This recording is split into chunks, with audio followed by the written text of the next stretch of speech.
Oke, baik, sahabat, sesuai dengan janji saya, kita akan belajar tentang indikator custom yang udah saya modifikasi sesimpel mungkin ya, tetapi tentu dengan probabilitas yang jauh lebih baik. Jadi di kelas edukasi Forex kita udah menjelaskan bahwa saya akan men-sharingkan indikator ini dan saya bagikan secara gratis tentunya untuk sahabat yang mengikuti edukasi Forex. Nah, yang pertama-tama kita akan belajar dulu mengenal dari indikator itu sendiri. Jadi indikator ini menggunakan beberapa jenis indikator ya, mulai dari RSI, MPV ya, terus juga MA, Bollinger Band, Fibonacci yang udah saya modifikasi sendiri, dan masih banyak lagi. Oke, jadi kita akan belajar dulu mengenal dari fitur-fitur indikator itu sendiri, ataupun kita akan belajar mengenal indikatornya, karena kan indikator custom ini dibangun sehingga menjadi sistem trading itu tidak hanya menggunakan 1-2 indikator, tapi kurang lebih ya ada 7-8 indikator ya. Nah, yang pertama adalah saya akan memperkenalkan kepada sahabat tentang MA dulu. Nah, di sini ada MA ya, di sini ada 3 MA. Untuk pergerakan sebagai identifikasi support dan resistennya ini saya zoom, ini ada hijau, ungu, kuning, dan merah.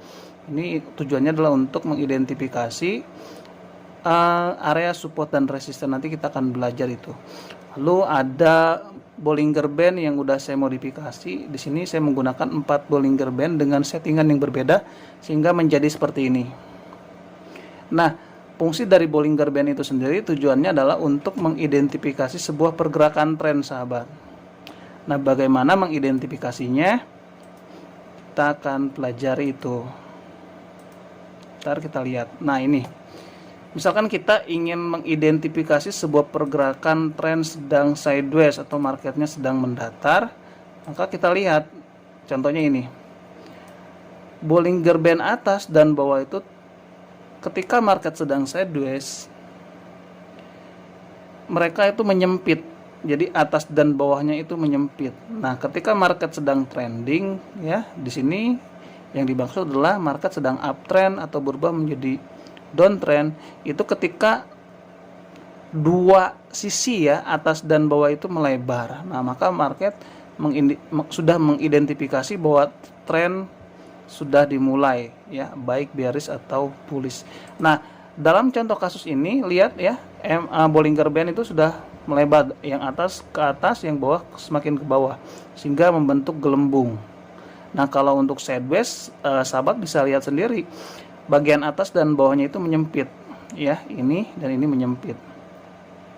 Nah, struktur dari Bollinger Band itu sendiri lebih dari 1 Bollinger Band ya, udah dijelaskan tadi, ada sekitar kurang lebih 4 Bollinger Band dengan periode yang berbeda, sehingga tidak rapat antara Bollinger Band 1, 2 dan seterusnya, itu enggak rapat. Jadi dia punya space ataupun jarak. Nah, kita lihat kembali ke tren. Kita lihat trennya sedang sideways, sahabat. Jadi kalau sudah sideways, kita lihat cara mengidentifikasinya adalah bagian atas dan bawahnya itu dia menyempit ya, menyempit. Nah, ini adalah tren sedang sideways, dan MA-nya juga mendatar. Jadi tujuan dari Bollinger Band itu untuk mengidentifikasi sebuah pergerakan tren. Nah, untuk uptrend atau downtrend kita lihat Bollinger Band bagian atas dan bawah itu menjadi gelembung. Semakin yang atas semakin ke atas, yang bawah semakin ke bawah. Nah, jadi kita lihat, kita identifikasi dulu ini tren cenderungannya kemana. Nah, kalau kita lihat dia sedang bearish ya, ataupun sedang turun. Kalau saya garis tren ya seperti ini. Nah, itu fungsi dari Bollinger Band, yaitu untuk mengidentifikasi sebuah pergerakan tren. Nah, di sini juga ada fractal ya, seperti gambar panah, sahabat. Gambar panah saya namai dengan fractal. Nah, sebentar, gimana ini melakukan zoom. Nah, kita lihat ya sahabat ya, di sini ada panah. Nah, ini panah. Kita akan belajar apa fungsinya untuk fractal. Nah, fungsi dari fractal itu sendiri adalah untuk mengidentifikasi support dan resisten, atau untuk mempikan. Di sini ada 3 MA, yang di tengah itu ada 4 ya, ada hijau, ya ini saya lingkari. Sini warna kuning, di sini ada warna hijau, warna biru, warna kuning, dan warna merah. Nah, ini untuk mengidentifikasi, selain trend juga untuk mengidentifikasi sebuah support dan resisten. Tapi dibantu oleh fractal. Fractal ini seperti anak panah ya, mata panah. Nah, saya lingkari ini. Ya, ini sahabat, ini ya, ini adalah fractal. Tujuannya adalah, ataupun kegunaannya itu difungsikan untuk mengidentifikasi support ataupun resisten, atau untuk melihat high dan low-nya, titik tertinggi dan terendahnya. Jadi paham ya tentang fungsi-fungsinya. Nanti bagaimana cara menggunakannya nanti kita akan belajar itu. Oke. Yang selanjutnya di bawah, kita ke chart dulu aja ya, jangan dulu melihat RSI dan MVP dan stakastik. Yang selanjutnya kita akan memahami tentang, ada lagi satu lagi indikator yang belum saya jelaskan, yaitu yang di chartnya ya, yaitu tentang Fibonacci yang udah saya custom. Fibonacci yang udah saya custom, sehingga kita bisa naruh di mana kita harus menaruh stop loss, dan kita juga akan tahu di mana kita harus menyimpan take profitnya. Ya, jadi misalkan kalau sahabat bingung ya, di sini udah saya custom Fibonacci-nya, sehingga ada stop loss, ada take profit. Nah, kita lihat sahabat, di sini ada ya. Karena di sini adalah trend bullish, otomatis identifikasi kita jelas, yaitu kita akan melakukan buy ataupun mencari area-area buy yang menarik, yang akan kita jadikan area transaksi ataupun open posisi. Nah, saya menariknya itu dari sini sahabat, dari sini saya menariknya, saya lingkari. Nah, ini low-nya, bentar. Nah, saya nariknya dari sini ya, sampai dari atas ke bawah ya, karena saya balikan, jadi nariknya dari atas ke bawah. Nanti kita akan praktekkan juga. Nah, di sini kita akan mengidentifikasi di mana kita akan melakukan buy ataupun sell. Kalau sudah, kita cek hasilnya ya, cek hasilnya.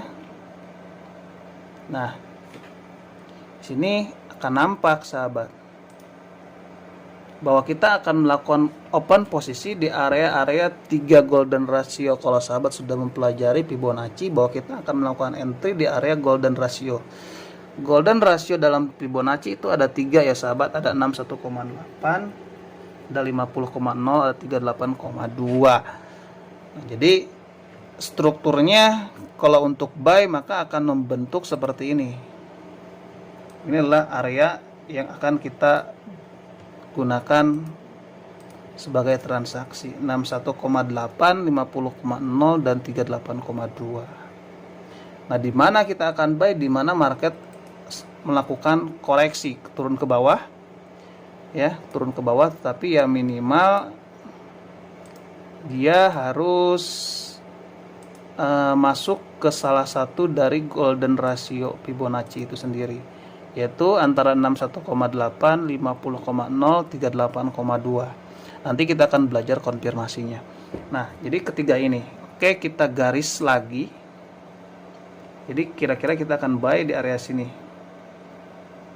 Saya warnai kuning ya. Nah, di sini kita akan buy di sini ya, di 61,8, di 50,0, dan satu lagi di 38,2. Maka di 3 golden ratio inilah kita akan melakukan buy dan sell. Kita akan melakukan buy karena trennya cenderung bullish ataupun naik. Nah, kalau kita sudah mengidentifikasi area di mana kita akan melakukan buy di tren naik ya. Ini adalah area kita, saya tandai, saya kotaki dengan warna merah. Ya, di sini adalah area buy kita antara titik ini ya. Antara titik ini ya, garis ya, maksudnya garis ini dan garis ini. Maka selanjutnya adalah kita akan menentukan stop loss-nya ya. Stop loss-nya karena di Fibonacci-nya udah saya modifikasi, udah saya edit, maka sudah ada ya namanya SL area di sini. Jadi ketika narik Fibonacci maka tampilannya akan seperti ini. Oke, kita tandai di mana stop loss-nya, yaitu di area sini ya. Saya kotaki dengan warna merah. Lalu saya garis. Nah, saya pertebal. Oke, disinilah stop loss kita. Ya, di garis ini stop loss kita. Entry kita di kotak hijau ini karena trennya bullish. Ingat, berarti opsi kita adalah melakukan buy. Jadi ekspektasi kita bahwa market dia koreksi dulu menyentuh area kita, baru kita melakukan buy, dan harapan kita market naik ke atas ya. Misalkan kalau mantulnya di 61,8 kita bisa buy, atau dia mantulnya di 50,0 masih 3 golden ratio. Misalkan di sini harapan kita juga market akan terbang ya ke atas. Dia akan ke atas atau di titik terakhir, yaitu di golden ratio terakhir, yaitu 38,2. Itu di sini market turun dulu ke sini, lalu dia mantul ke atas atau terjadi rejection ya. Terjadi rejection atau dipantulkan ke atas. Nah, disinilah kita akan melakukan buy 61,8 di 50,0 dan 38,2. Jadi di area situ. Stop loss-nya tentu sudah ada ya di sini ya. Dimana kita akan naruh stop loss, karena tanpa stop loss ya itu juga sama saja, punya tingkat resiko yang tinggi. Jadi wajib pakai stop loss. Jadi kalau misalkan sahabat bingung di mana nih saya akan taruh stop loss, maka di sini sudah ada namanya SL area. Kita taruh aja stop loss-nya. Nanti kita akan cek di berapa itu angka stop loss-nya. Kita taruh stop loss di sini. Seperti itu. Nah, kalau nggak salah itu ada take profitnya sahabat. Jadi sahabat pun bisa naruh take profit ataupun target profitnya di mana. Di Fibonacci ini udah saya tandai. Nanti kita akan lihat di real pergerakan marketnya. Ini saya menjelaskan tentang lebih ke fungsinya dulu saja.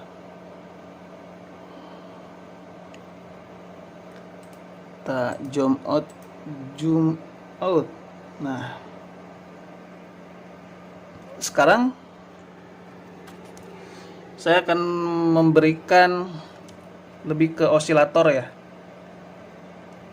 ataupun lebih tepatnya area dari konfirmasi open posisinya. Kalau kita sudah menggunakan Fibonacci, kita sudah tahu di mana kita akan melakukan buy ataupun melakukan sell, maka langkah selanjutnya adalah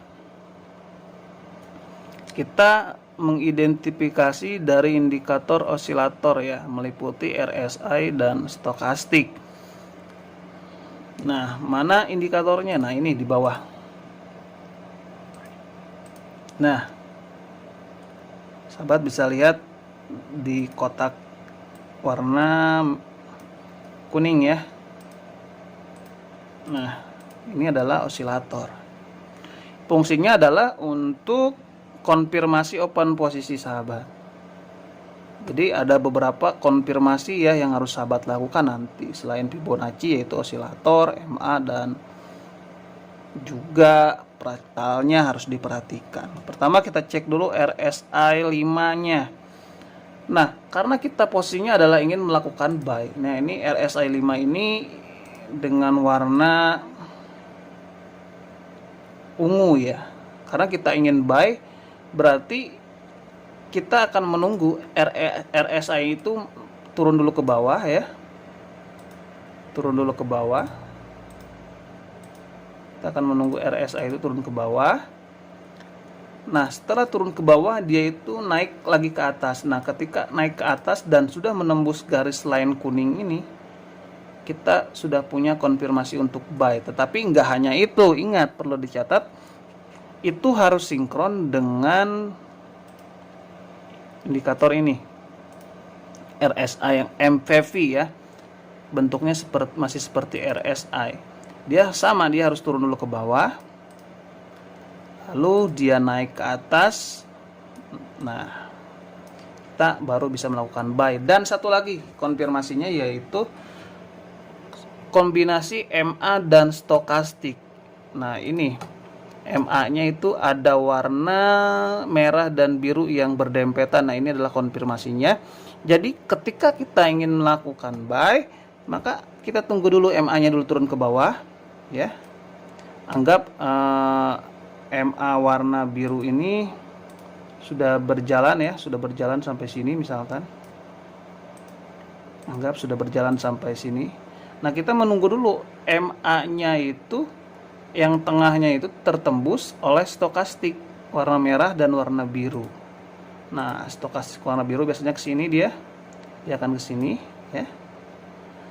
Nah, ketika sahabat ingin melakukan buy, maka sahabat tunggu lagi MA-nya nembus lagi ke atas. Ya, ke atas. Dan juga MA warna birunya tertembus oleh stokastik. Ya, dia biasanya seperti ini. Saya ganti dengan warna biru, sahabat. Nah, sekarang penembusannya di mana? Nah, di sini, sahabat. Jadi MA yang saya garis ini ya, maaf, maksudnya kita kecilkan dulu. Ini terlalu besar. Oke. Nah, jadi MA biru dan merah menembus garis MA biru yang tengah ini ya, yang tengah ini. Nah, yang panjang lurus ini, yang bergelombang lah. Yang bergelombang ini tertembus oleh MA biru dan merah dari bawah ke atas. Nah, maka kita punya 3 konfirmasi. Yang pertama adalah satu, penembusan ini yang selingkari kuning, stokastik menembus MA. Kedua, penembusan garis tengah ya, garis 50 di MPP-nya tertembus. Dan yang ketiga, RSI 5-nya juga udah ke break. Ya, itu konfirmasi untuk melakukan buy open posisi. Ya. Apakah itu udah cukup? Jawabannya udah. Tinggal kita lebih perjelas lagi. Biasanya dia akan mantul di antara 2 MA ya, yaitu MA warna biru dan MA warna kuning. Biasanya dia akan mantul ke situ. Jadi kita, kalau saya simulasikan, perhatikan garis kuningnya ya. Nah, dia akan mantul di MA warna biru ini nih ya. Terus dia terbang ke atas. Nah, di MA warna biru ini lihat, geser ke kanan, ternyata dia ada di 61,8. Artinya dia berada di salah satu golden ratio Fibonacci.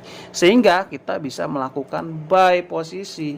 Nah, di sini saya lingkari di sini. Nah, kita bisa melakukan buy posisi. Yang kedua, biasanya itu paling bawah dia berada di 38,2. 38,2 ini lihat ya, 38,2 berarti dia berada di garis mana? Garis MA warna kuning ini. Nah, dia berada di kisaran 38,2. Jadi kemungkinan dia turun dulu ke sini, lalu dia mantul ke atas, sahabat. Lalu dia mantul ke atas. Kalau kita geser ya, ini ya, geser ke sini, dia berada di 38,2 atau sekitar di tengah-tengah antara 38,2 dan 50,0. Nah, disitulah kita buy, dan biasanya fractal itu akan muncul di candle kedua tanpa menunggu fractal pun ya, ataupun arah panah arrow ke bawah, kita juga udah bisa melakukan buy di situ. Sehingga konfirmasinya bukan hanya satu. Nah, jangan berpatok di 3 candle di 3 MA ini ya. Ini hanya untuk mengidentifikasi saja support dan resistance, mengidentifikasi lebih awal ya, bukan konfirmasi open posisi. Di sini ada warna hijau, biru tua, kuning, merah. Nah, jadi 4 MA ini hanya untuk support dan resisten, dan biasanya harga itu akan di rebound atau dipantulkan di 4 MA ini. Tapi bisa aja ke break, itu bukan berarti sebagai identifikasi akan terjadinya perubahan arah tren. Selagi area stop loss itu belum terbreak. Di mana area stop lossnya itu udah dijelaskan tadi ya, kita menggunakan Fibonacci yang sudah dimodifikasi dan sudah diedit, sehingga kita akan tahu di mana kita idealnya menaruh stop loss. Ya, kalau sudah loss ataupun keluar di 38,2 ataupun di 3 golden ratio terakhir dari Fibonacci itu kan 38,2. Kita akan cek di mana. Nah, ini ya. Ini. Sinilah taruh stop lossnya. Kalau sudah masuk ke sini, kemungkinan tren itu sudah berubah ya, yang tadinya bullish menjadi bearish, maka pentingnya menaruh stop loss seperti itu. Karena takutnya kita buy saat market akan terjadi perubahan arah tren yang tadinya bullish menjadi bearish. Kalau nggak taruh stop lossnya, itu akan memperbesar kerugian dan kita nggak bisa melakukan transaksi lagi. Nggak bisa melakukan transaksi di sini adalah untuk menyelamatkan entry kita, kecuali mungkin sahabat punya mental untuk melakukan cut loss dengan kerugian yang lumayan besar. Nah, disinilah kita taruh stop lossnya di sini. Untuk take profitnya saya nggak ke screenshot, padahal ada ini, saya taruh take profitnya kalau nggak salah di retrace di indikator Fibonacci. Oke, sampai sini paham ya sahabat? Nah, kita lihat nih, kira-kira di mana kita akan entry nih. Nah, di sini udah ada TP area ya, ke screenshot sekarang. Di mana TP area? Nah, di sini. Di sini ada tulisan TP area ya. Saya lingkari. Jadi kita bisa taruh take profitnya di mana ya, di sini. Saya warnai dengan warna kuning. Nah, TP area take profit ataupun target profit kita. Jadi kita kembali, kita cek. Kalau kita lihat data marketnya, market sedang bearish ya, sedang bullish ya, sedang naik-naiknya nih marketnya di time frame. Kalau nggak salah ini saya menggunakan M15 ya ini. Tapi nanti time frame-nya bisa menggunakan H1 ya. Oke, sudah jelas sekarang trennya, tren market sedang bullish nih, sedang naik.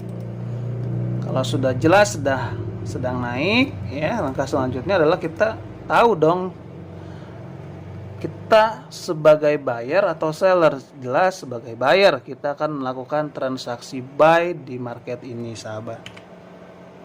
Ntar saya cek dulu, takut mati screen recordernya, masih nyala ya. Kembali, kita akan menjadi buyer karena trennya sedang bullish. Oke, kalau sedang bullish, di mana kita akan memulai menarik Fibonacci-nya untuk mengidentifikasi kira-kira di mana area koreksi ataupun di titik mana market akan melakukan retracement, sahabat. Oke, kita zoom di sini. Ya. Ambil dari high ke low-nya. Saya ambilnya dari sini. Saya lingkari dengan warna kuning. Di sini adalah low-nya. Dan di sini adalah high-nya. Nah, di sini nih puncak ini. Atau lebih gampangnya sahabat bisa tarik di arrow-nya ataupun di titik arrow. Nah, arrow-nya di mana? Nah, di sini ya. Nah, ini adalah arrow-nya. Untuk narik Fibonacci. Nah, di sini ya. Terus yang kedua di sini. Nah, sehingga membentuk seperti ini. Membentuk area kanan ini. Yang saya kotaki. Yang pertama adalah area retracement ya, yaitu 61,8, 50,0, 38,2. Area retracement ini adalah dikenal dengan 3 golden ratio ataupun 3 titik area yang bagus untuk kita jadikan area untuk open posisi, yaitu di sini ya. Saya kotaki lagi, saya perkecil ya, dan saya warnai dengan warna oranye. Nah, ini. Oke, kita udah tahu nih 61,8, 50,0, dan untuk mempermudah saya garis kembali. Nah, ini saya garis. Nah, ini ya 61,8, Terus yang selanjutnya 50,0. Nah, di sini yang kedua. Ini kita akan menjadi buyer ya, karena kan trennya sedang naik dan kita menggunakan Fibonacci-nya untuk mencari entry buy. Dan di sini ya, 38,2-nya di sini. Nah, jadi ketiga garis inilah, 1, 2, dan 3 inilah kita akan melakukan buy. Kalau sudah tahu ya kita tunggu aja gitu, candlenya turun masuk ke bawah. Dan biasanya sekali lagi dia akan mentok di MA warna biru ini ya, warna biru, dan MA warna kuning tadi dijelaskan di awal. Dan kemungkinan bahwa market akan menjadi seperti ini, masuk ke area kita dan kita udah buy dan terbang ya. Dan market terbang ke atas. Nah, kalau sahabat seorang scalper yang tradingnya jangka pendek, TP-nya ada ya, udah saya tandai di sini.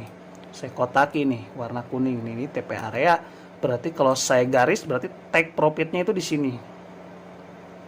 Berarti entry-nya saya lingkari di sini dengan warna hijau, misalkan di sini entry-nya, ya. Dan target profitnya itu di garis kuning ini, ya. Nah, itu untuk cara entry-nya. Ingat, fraktal digunakan untuk menarik Fibonacci. Tujuannya adalah untuk lebih mempermudah sahabat dalam menarik Fibonacci. Itu sih sebetulnya tujuannya, ya. Oke. Kalau sudah jelas areanya dan kita tahu di mana area Fibonacci sebagai area koreksinya 61,8, 50,0 dan 38,2. Langkah selanjutnya adalah kita akan mengidentifikasi konfirmasinya ya. Konfirmasinya sekali lagi kita menggunakan indikator osilator. Nah, ini ya udah dijelaskan ya tadi ya tentang penggunaannya. Nanti kalau kita ingin memposisikan sebagai seller atau melakukan open posisi sell, ya logikanya balikan aja ya. Logikanya dibalikan aja. Ya, jadi caranya seperti ini, tetapi kalau entry-nya sell ya sama aja sebetulnya, cuma cara mengidentifikasinya dibalikan aja logikanya. Tapi nanti kalau ada waktu kita bahas juga itu. Kalau memang dirasa aduh membingungkan. Sebetulnya menurut saya sih nggak membingungkan. Nah, osilator ini sekali lagi dibentuk oleh beberapa indikator. Pertama RSI, MPP, stokastik dan MA ya. Nah, ini yang di bawah ini ada warna garis ungu dan juga warna biru. Apalagi ini warnanya? Biru apa ya? Biru muda dan MA ini, MA dan stokastik. Sekali lagi, karena kita posisinya adalah buyer dan kita akan melakukan buy, maka kita akan menunggu stok RSI ini dia nembus kuning dulu ya, kuning bawah. Lalu dia rebound dan menembus lagi kuning dari bawah ke atas. Nah, ini udah terkonfirmasi satu. Semuanya harus terkonfirmasi biar sinyalnya lebih akurat. Yang satunya lagi MPP-nya dia harus turun dulu lagi ke bawah. Ya, menembus garis kuning 50 ini, lalu dia naik lagi ke atas dan menembus garis kuning dari bawah ke atas. Nah, sudah terkonfirmasi nih dua sinyal. Nah, sinyal selanjutnya tentu kita menunggu osilator dari perpaduan stokastik dengan MA-nya. Oke, kita lihat, dan ini MA-nya ya, saya anggap udah terjadi, udah jalan. MA-nya sudah jalan ya. Lalu kita menunggu crossing dari stokastiknya. Pertama dia akan melakukan crossing MA stokastik warna biru dan merahnya. Dia itu akan, misalkan kita biru dulu deh, dia turun dulu ke bawah ya. Lalu biasanya akan disusul dengan yang satunya lagi, yaitu stokastik yang merah, dia juga akan turun ke bawah. Oke. Nah, di mana kita akan melakukan buy, maka kita tunggu lagi dia menembus MA yang bergelombang ini. Mirip lurus tapi agak bergelombang. Dia akan naik kembali ya, menembus lagi dari bawah ke atas, disusul dengan MA, bukan MA, stokastik satunya lagi itu yang warna merah, dia akan seperti ini. Nah, maka ini sudah terbreak ya, sudah terbreak. Saya zoomkan, ini sudah terbreak, saya tandai dengan warna kuning, sudah terbreak ya, sudah terbreak. Ini sudah terbreak di sini, ya, sudah terbreak, dan ini juga sudah terbreak, ya. Lalu kita cek kembali, candle sudah masuk ke 3 golden ratio, kita bisa langsung buy. Baik dia tersendat di 61,8 kita bisa langsung buy, atau nunggu dulu koreksi, bisa mantul dikit boleh, atau masuk di 50,0 entry bisa buy, atau di 38,2 dia sudah mulai mantul entry, walaupun mungkin kemungkinannya dia juga akan turun masuk ke salah satu golden ratio, tapi nggak apa-apa selagi kita menggunakan stop loss, maka trading sahabat harusnya aman-aman saja. Nah, disinilah stop lossnya ya, udah saya namai ya di Fibonacci. Pokoknya Fibonacci ini udah saya edit, jadi ketika sahabat narik udah ada TP areanya, retrace areanya di mana, terus stop lossnya di mana. Nah, di sini ya, stop lossnya di sini. Oke, kita garis aja nanti menggunakan horizontal line ya. Kalau di market, nah di sini stop lossnya, target profit kita adalah ini. Atau kita pindahkan saja target profitnya sampai mana gitu, terserah itu nanti. Yang penting stop lossnya area sini ya, yang udah saya tandai itu stop lossnya wajib di area situ. Take profitnya itu bebas sahabat, silahkan. Kalau lebih jauh lebih bagus gitu. Tapi usahakan kalau stop loss itu nggak boleh nego dan nggak boleh digeser-geser. Lebih baik kena stop loss daripada kita terkena floating minus dan kita nggak bisa survive lagi.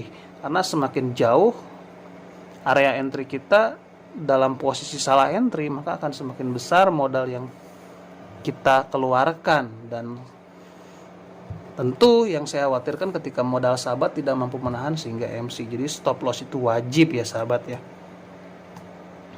Oke.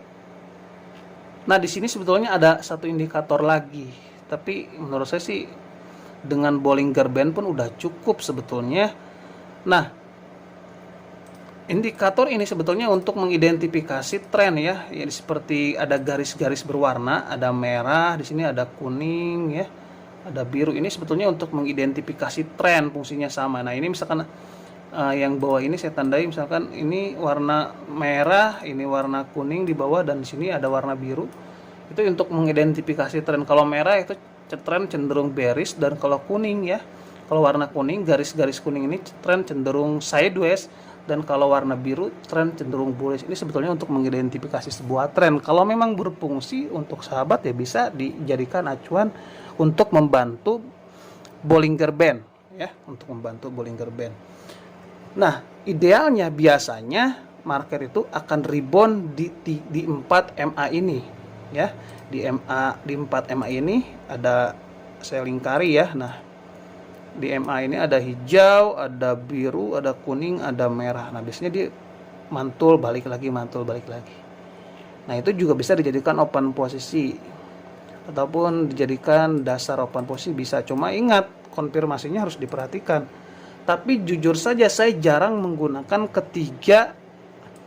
keempat MA ini karena jarang berada di area golden Fibonacci, atau jarang di area ketika candle masuk ke 4 MA ini ya, keempat MA ini yang sejajar dengan candle itu dia jarang berada di area golden Fibonacci gitu. Jadi sehingga kadang-kadang nggak klop gitu.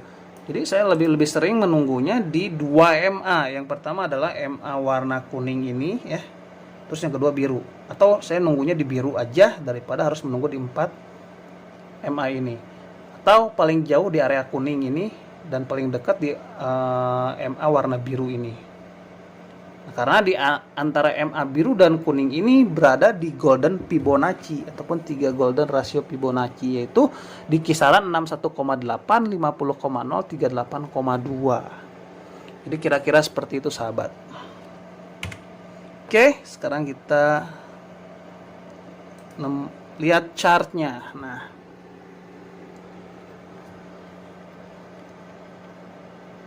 di sini sudah ada TP-nya ya, naik area. Nah, ini di sini ada naik area, ada top SNR. Jadi udah lumayan komplit. Next area adalah dimana kita bisa melakukan buy di area selanjutnya. Oke, kita mulai aja dari awal aja dulu ya, biar nggak bingung. Nah, ini jelas trennya sedang bearish. Pertama dilihat dari seperti sisirnya di bawah ini, market sedang cenderung menurun ya, merah, dan lihat candlenya juga semakin menurun. Kalau kita garis trendline juga candlenya ya sedang bearish gitu. Misalkan saya warnai dengan warna kuning ya. Nah ini candlenya cenderung bearish. Nah langkah selanjutnya adalah kita akan menarik Fibonacci-nya untuk mencari di mana kita akan melakukan sell, karena posisi kita sekarang adalah sebagai seller. Tentu opsi kita adalah sell dan trennya sedang bearish. Tandai dengan Bollinger Band yang melebar dan candle cenderung menurun, dan dibantu dengan BDF Trender ya, yang namanya indikatornya dia merah, berarti kita identifikasi bahwa market sedang turun. Oke, sekarang kita akan tarik Fibonacci-nya dari bawah ke atas ya. Kalau untuk bearish di mana titiknya? Oke, kalau saya sih enaknya di paling bawah aja deh. Nah, di sini saya tarik sampai sini. Sampai sini nih, terlalu jauh itu. Ya. Kita akan perbesar candlenya dulu. Nah, kita perkecil dulu sebentar RSI dan MACD nya biar candlenya juga semakin terlihat jelas. Nah, saya tarik dari sini ya, lihat mouse-nya yang bergerak sampai sini, bisa dari sini. Nah sekarang kita akan identifikasi di mana 3 golden ratio-nya, yaitu saya gunakan horizontal line. Yang pertama adalah di 61,8, itu di sini yang warna merah. Ya, kita akan melakukan buy-nya, sell-nya. Yang kedua adalah di 50,0 di sini ya. Yang selanjutnya adalah di 38,2, yaitu di sini. Oke. Kalau kita blok warna dengan warna apa ya enaknya ya? Kita blok dengan warna kuning biar cerah. Ini saya akan mengidentifikasi warna kuning ini sebagai area dari entry kita, yaitu 3 golden ratio ini. Kalau saya blok, dia berada di sini. Nah, disinilah kita akan melakukan sell ya, melakukan sell, dan kemungkinan candle itu dia akan naik ya. Warnai dengan warna hijau aja ya, warna hijau cerah ya. Kemudian candle akan seperti ini. Saya pertebal dulu. Oke, candle akan seperti ini, masuk ke area kuning kita. Nah jadi area kuning ini jelas ya, yaitu area 3 golden Fibonacci, yaitu 38,2, 50,0 dan 61,8. Nah, jadi kemungkinan di sini maka kita bisa melakukan sell. Ingat, tunggu dulu konfirmasi yang ini ya. RSI dari RSI 5 ya. RSI 5-nya kita perhatikan dulu, saya zoom ya. Jadi kita akan menunggu RSI 5-nya itu dia naik ke atas ke sini ya. Menembus garis kuning tengah. Lalu dia turun ke bawah, menembus lagi dari atas ke bawah, karena kan posisi kita sebagai seller. Itu konfirmasi yang pertama. Dan konfirmasi yang kedua, kita akan menunggu MVP 14 nya sama dengan RSI 5 nya. Dia naik dulu ke atas, menembus garis tengah kuning ini, lalu dia drop ke bawah, maka konfirmasinya sudah terkumpul. Satu lagi yang terakhir, yaitu stokastik perpaduan dengan MA ya, MACD. Pertama kita lihat warna merahnya dulu, atau warna biru sama aja, dia naik dulu ke atas. Bentar, saya misalkan warna biru sudah ke sini ya. Warna birunya sudah memanjang. Kita akan warnai dengan warna biru biar mudah dipahami sahabat. Nah ini warna birunya misalkan, nah dia sudah ke bawah. Nah kita sekarang menunggu 2 stokastiknya, yaitu warna biru dengan warna merah. Oke, ini saya ganti ya dengan warna hijau aja biar nggak tertukar dengan yang warna tengah. Kita gunakan warna hijau yang terang aja biar jelas. Nah oke, sekarang 2 stokastik ini berwarna hijau dan warna merah. Sedangkan MACD tengahnya berwarna biru ya, berwarna biru. Oke, kalau begitu kita akan tunggu dulu dia naik dulu ke atas yang warna merahnya ya, menembus dari MA itu. Warna merahnya naik ke atas menembus, saya warnai dengan warna merah. Oke, salah. Ini kan warna biru. Tadi saya ingin kembalikan. Nah, ini kok MACD ya. Oke, warna merahnya stokastiknya sudah menembus ke atas ya. Lalu stokastik yang warna hijaunya juga naik sama nembus ke atas. Di sini terganti warnanya dengan warna hijau. Oke, nah jadi kedua ini sudah nembus ya. Saya lingkari, mudah-mudahan bisa dilingkari ya. Nah ini ya, intinya sudah nembus ya, sudah nembus. MACD yang ini ya, yang tengah yang bergelombang sudah ditembus oleh dua stokastik berwarna hijau dan warna merah. Lalu MPP14 nya dia sudah menembus dari atas ke bawah, karena posisi kita adalah sebagai seller, menembus dari atas ke bawah. Lalu didukung dengan RSI 5 yang menembus dari atas ke bawah sama. Dan candle sudah masuk 3 golden ratio yang udah saya warnai dengan warna kuning, 38,2, 50,0, 61,8 ya.